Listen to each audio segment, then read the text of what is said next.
The adventure continues this week on Ford Outfitters. Hey Aspen, some of them does are heading to water. We better take off and kind of cut them off, okay? Okay. Alrighty. Out of all the animals in North America, antelope not only are the fastest, but they've also got some of the best vision. How the antelope are gonna let us get up that close, I just can't even imagine. It's against everything that you do when you're hunting. He's 98. Pretty soon, Fred had his rangefinder out. 60 yards, we're 50 yards, we're 40 yards, and I'm going nuts. I need him to stop. Fred Eichler has taken all 29 species recognized by Pope & Young with a recurve bow. Conway Bowman cracked the code for Mako sharks on the fly. The outdoors has led them to adventures around the world. Now, two of North America's most accomplished sportsmen and their Ford trucks are on a mission to learn the secrets and stories of America's best outfitters. This is The Outfitters, built by Ford F-Series.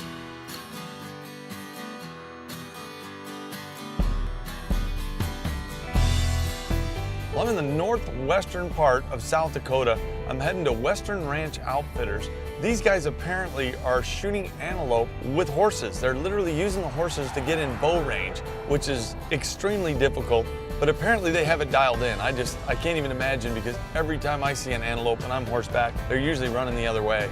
Turn left onto Stone Lake Road.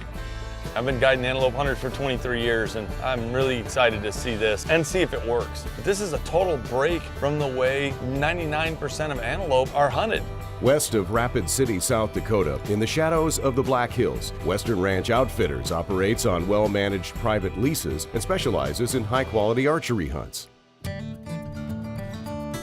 A man who wears many hats, Fred Lampier keeps the peace as sheriff of Butte County, dabbles in taxidermy, and still finds time to run an outfitting business with help from his wife Kathy and longtime guide Rick Richards. I became real good friends with Rick Richards when I moved over here and hunted with him. I hired him on to guide in South Dakota, and he developed this method of hunting with horses. You know, and hopefully as Fred goes out hunting with Rick and his granddaughter Aspen, he's been teaching her. She's picking up where Rick's kind of showing her how to do it, so he's learning to pass the torch a little bit. I've been guiding for Fred probably 20, 25 years. When Aspen was smaller, she told me this a couple of years ago. Kind of breaks my heart.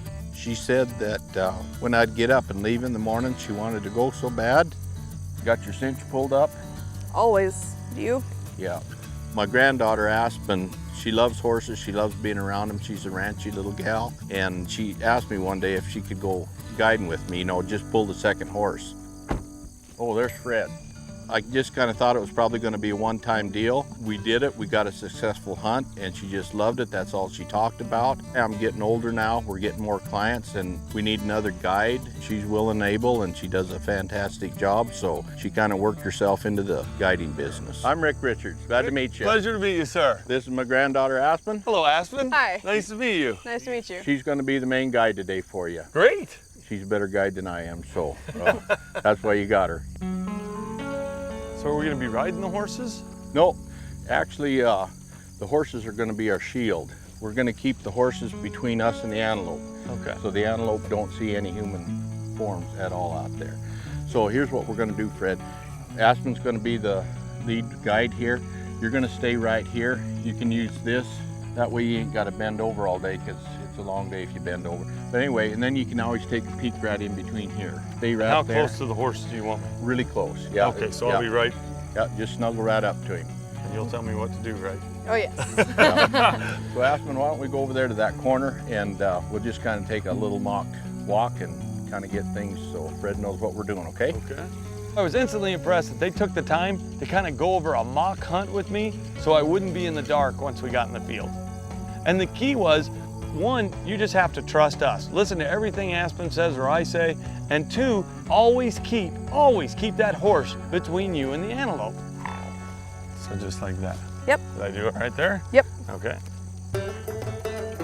We hunt on some ranches north of Newell, probably about 35 miles, and Aspen and I have been up there pre-scouting. We spotted a few good bucks out there. So we kind of had a plan where we was going to take Fred the first day. So Aspen, how long have you been guiding? I started helping Grandpa in 2010, so about 5 years. That's awesome. You love it? I do. I absolutely love it. Well, I'm excited. I'm excited to be out. There's some antelope right here to the right, too. We'll just pull over and take a peek at them and see what we got. All right. I got to grab my binoculars. I left them in the bag. Dang it. I'm sorry. Oh, okay. So kind of cool. One, I'm going to be doing something I've never done before with horses. And on top of that, I'm going to have a 16-year-old girl guide me on this hunt. What do we got? Well, you know, you got to kind of be prepared. Yeah, You know. There's a pretty good pile of them there. Yeah, there is. There's a buck right There's there. the buck right there, Fred. Yep, I've got him. You see him peeking right over the hill at us? Yes, sir. Well, that's your buck. I am dying to see how you're going to do this. We're going to walk the horses right across that flat. Yeah, it looks like about 600-700 yards. The Outfitters is brought to you by the Ford F-150, the future of tough. He's a decent buck, Fred. Yeah, he looks Look really at him. nice. Oh, he looks good. Yeah, all righty. Well, we'll get up to the gate and get the horses out and get after it. In guiding, confidence is everything, and Fred's trepidations about this unique approach, led by a 16-year-old girl no less, are eased by Rick and Aspen's can-do attitudes.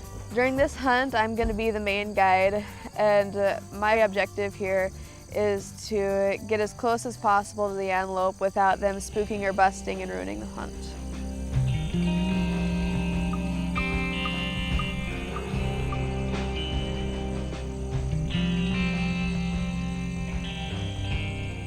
This technique of hunting behind a horse, you know, I didn't pick it up from somebody. I kind of picked it up on my own as a desperation of trying to get an antelope with a bow just for myself.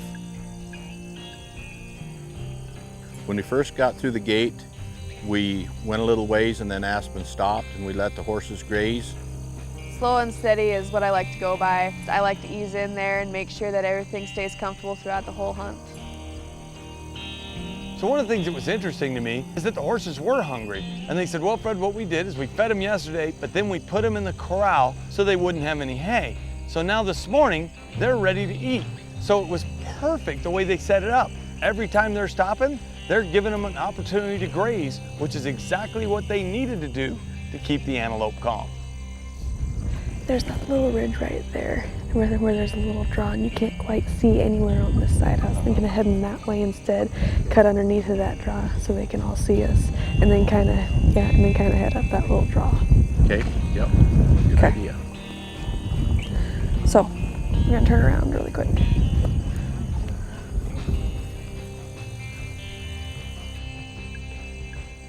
Usually when you got a small herd of antelope like we had, there's always one doe that's kind of the lookout doe.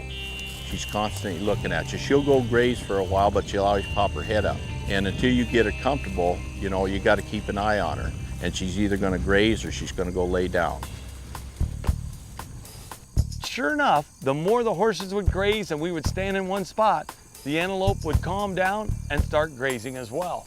So I learned that really it's a key to be super patient in this type of hunting. I would have probably started going right at them, thinking I was going to get in range, and it would have never worked. When we first started the hunt at the gate, we could see the buck with the does and fawns, and then he bedded down in a draw, so we lost sight of him. The two does up there on the hill just bedded down. That's a good sign they're comfortable with us. Between 300 and 200 yards is when we finally saw the buck. I knew that he was in a draw right over the hill. They started cutting the horses back and forth, and multiple times we're having to change positions. They're turning the horses one way, then they're turning the horses the other way, and then they're stopping them and letting them graze. It was a slow, methodical, very thought out process. There's the buck. Buck's on the left. I see that. We got all the does comfortable. We just need to get him relaxed. Just by his demeanor, Aspen, I think he's a 95-yard buck. It's so great to see a grandfather with his granddaughter that have such a great relationship. You know, maybe a 95-yard buck for you, maybe not for me. You can see how close they are, and they work really well together. My camera guy can film out to 1,000 yards, I'm just saying. Okay, all right. They also love teasing each other. She's definitely your kin, I can tell. I'm sorry. Once he got comfortable with us, then we basically forgot about him. You know, we're just worried about that one single doe. Okay, we're gonna move up a little bit. They're gonna die of old age before we get to them. Well, that's how I'm gonna get in closer than 95 yards. All right.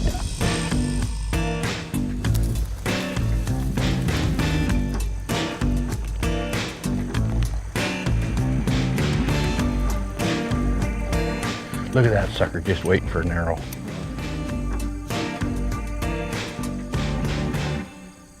That doe took off on top. Don't know why. That's got them all looking. There might be a coyote coming from the north that she's seen. I don't know.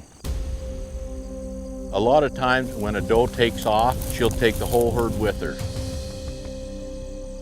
You know, whether they think there's a predator coming or what, the rest of them will follow her, and then the hunt's over.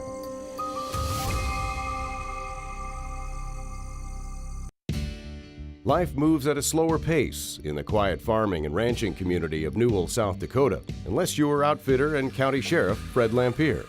One of the things I do is a part-time deal and really enjoys taxidermy. I started it around the same time I started my law enforcement career. What I've learned is that it's a little therapy for me because sometimes at work it's kind of high stress. You know, and even dealing with the outfitting business, I enjoy it because it's people and they're out here to enjoy themselves. But you know, just the business end of it, sometimes you need a little release and a little getaway, and I don't do nearly as much as I used to, but I still do enough to keep me proficient at it.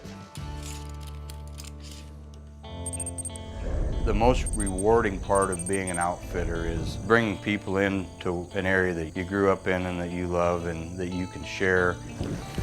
We're now only 138 yards from the closest animal. We still got 3 of them bedded down, Aspen, but we need to get going, so because they're crossing up there, we need to get up there a little bit farther. I'm always proud to bring people here and show them where I live and what our area has to offer and what the people are like around here. So like any hunt, this still has this huge roller coaster of emotions. When we first got into the pasture, the does and the fawns are looking at us. So at first I was like, oh. So then they calmed down. So then I was super happy, like hot dog, it's working. Then when the buck stood up and stared right at us, I thought, man, we're busted. And then when he started grazing ignoring us, I'm on top of the roller coaster again, like, holy cow, this is gonna work.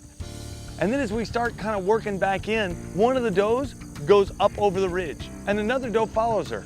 So again, I'm like, oh, they're gonna just walk off. We're not gonna be able to catch up with them. So when that first doe busted and took some with her, we kind of figured out that if the other ones were gonna get uncomfortable with us, they was gonna go in the same direction. So we kind of switched plans, and instead of working in, going at them, we decided to, like what you'd call, cut them off at the pass. And so if they did start walking or feeding towards where the other does went, that we could intercept them and still have a hunt.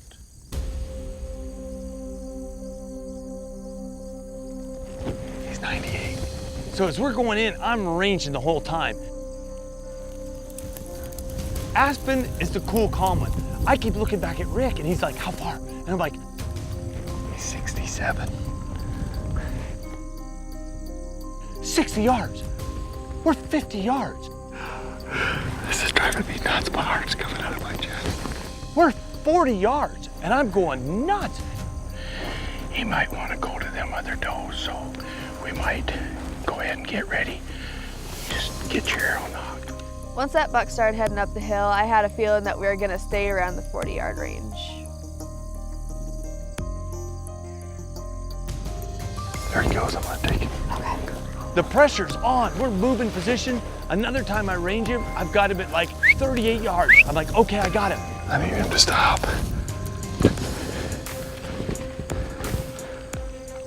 We can walk up a little bit farther. Okay. I'll let you walk forward and pick me up. I could tell that the horses were kind of pressuring him a little bit as we were heading up the hill. So that's one of the main reasons why Grandpa split off from me and stayed behind. So that way there was only one horse pressuring that buck going up the hill, which made him slow down just a little bit. Hold on.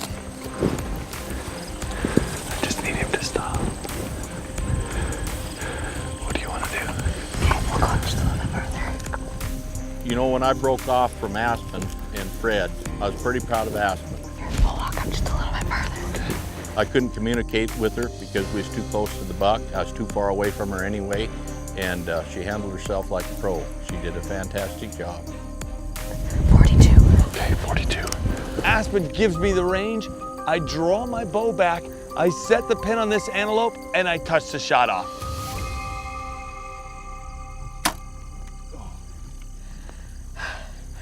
Good job.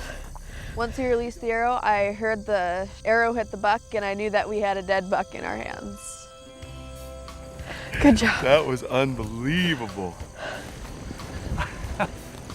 Rick, unbelievable, buddy.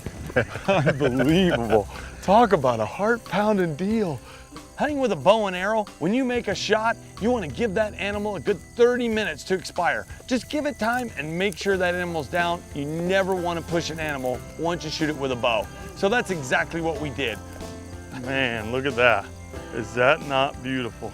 Different way of hunting, right, Fred? Oh, that's going to be my new favorite way of antelope hunting, I think. Yeah. Overall, I think this was a great hunt. It was pretty exciting for me to see Fred, who's an experienced hunter, who's been all around the world hunting all sorts of different animals, to be this excited about hunting an antelope. Nice job with the horses. I didn't think we could get that close. I really didn't. I knew we were gonna get close. You knew. Look at that beautiful antelope. That is absolutely gorgeous. Thanks, Rick. Thanks, Aspen. You betcha. No Ivory problem. tips and all. Well, like I said, he's got about a 1/4 inch ivory tip. Were you getting excited at all? Well, yeah, You were I was so excited. calm. I was going nuts. I may look calm on the outside, but I do get really excited. Well, you were a professional, I'll tell you. That's the sign of a good guy. She was calm. I'm so excited that I have just learned a totally new method to hunt antelope, but I'm still blown away at their method of hunting. Fast like a rabbit. Got him. It's over so quickly, and there's so many questions I have, so I'm already looking at Rick and Aspen going, can we maybe think about doing this again? And they literally both look at me and go, yeah, no problem. I want to see if it works every time.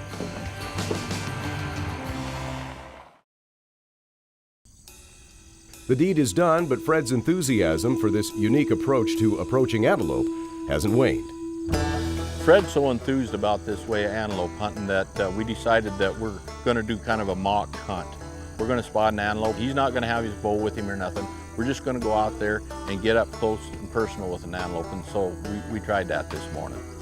Okay, Aspen, I tell you what, why don't you get out and get the gate? I'm going to drive on top of the hill, and I'll do a little glassing while you're shutting the gate, okay? Okay. So here's me and Rick. Combined, we have over 50 years of experience hunting and hunting antelope. I appreciate you doing this for me. I just really want to learn some more about it. Sure, yeah, not a problem, Fred. And what happens? Well, Aspen, I was looking over there for that buck we seen the other day, and well, I looked all over. I can't see nothing, so we'll just probably take off. What about that one over there? Where? Right over there. Oh. Well, I see why Aspen's a guide, Rick. You know, yeah. He's right there. Full view, plain sight. Okay, see that fence post, Aspen?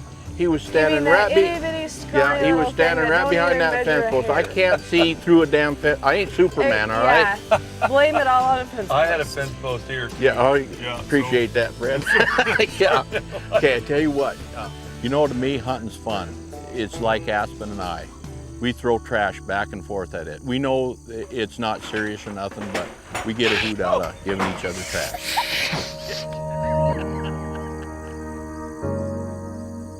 This is a neat scenario for me, also because I want to learn. This is a lone buck. This is totally different than the scenario that we had the day before. The day before we had a buck with a bunch of does and yearlings. Now we have a lone buck. There's not a cow in the pasture, there's not a horse in the pasture, so I'm thinking if anything's gonna spook, it's gonna be this lone buck, because there's nothing out there as far as you can see. 75 yards. So just like the day before, we're closing in on this antelope and I'm going nuts. I'm getting excited, I'm calling out range. I'm like, we're 80 yards, we're 60 yards, we're 50 yards. And again, Rick and Aspen are looking at me like, yeah, this is what we do, Fred. We slip up to antelope using the horses. You're making this look way too easy. I just think this is one of the coolest things. And these two are just calm as cucumbers. They do it every day. So here's the deal, Fred. He's right there. Yeah, he's a shooter buck. So You just don't want to educate him for your clients. exactly. You know, and we got 50 yards today was his comfort zone, and I don't want to push it any farther, you know, but yeah. See, it works. It works basically every time if you know what you're doing. Yeah. That was awesome. Nice job, Aspen. Thanks. There are a few hunters that doubt that a 16 or 15-year-old girl can actually get them up on an antelope with these big horses. And I actually feel pretty proud of myself and pretty relieved once I'm able to get them up and they actually realize that I can do it. Even though I'm a girl and I'm only 16, I can do it.